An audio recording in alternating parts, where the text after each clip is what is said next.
AGam in Kansas, brought to you in part by Kansas Corn. Learn more at kscorn.com.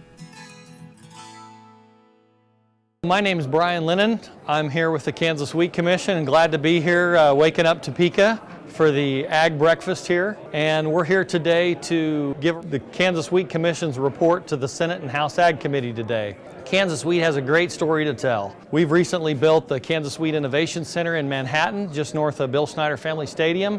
We have public and private collaboration on wheat research there, and our researchers there are working on wheats that are celiac edible. We're working on double haploid technology, which reduces the time to market for new wheat varieties. So things are really happening in Kansas Wheat, and we're glad to be here. My name is Kent Moore, and I am the chair of the Kansas Corn Commission.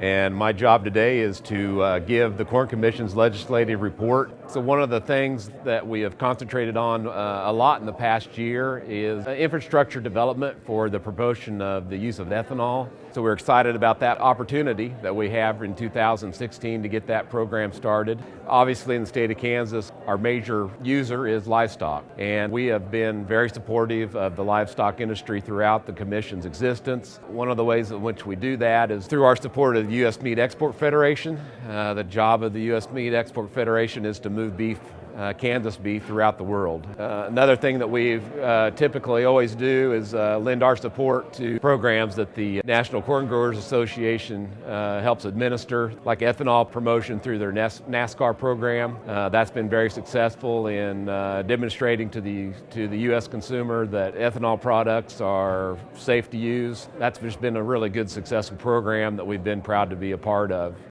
My name is Dennis Gruenbacher. I'm a soybean corn producer out of Sedgwick County near the town of Andale.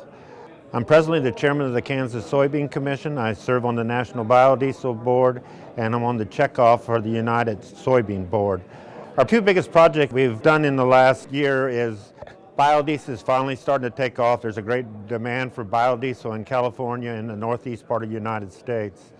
And high oleic oil, they're starting to produce it in Iowa the last 2 or 3 years because there's a tremendous demand potentially for high oleic oil in food and other products. We also do a lot of research projects at Kansas State University in genetics and in insect and disease management.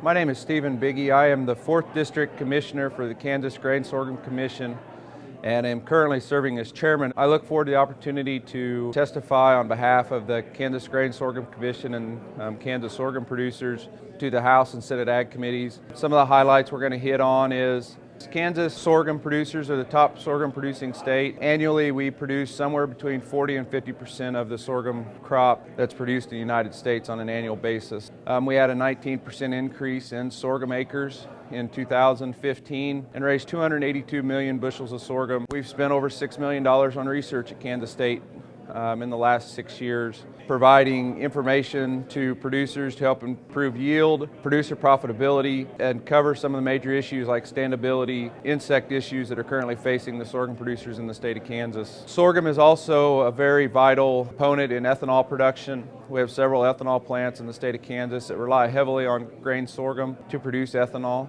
As we continue to look at advanced biofuels and other independent fuel sources as we move forward.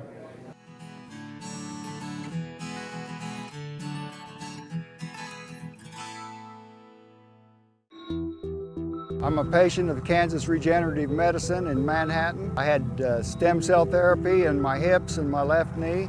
My wife and I both are patients. We went down there the same day in November. Since then, my hips are feeling a lot better. I can work now most of the day if I want to. And before, if I worked in the morning, I was done in the afternoon, or if I worked in the afternoon, I was sure enough done for the rest of the day.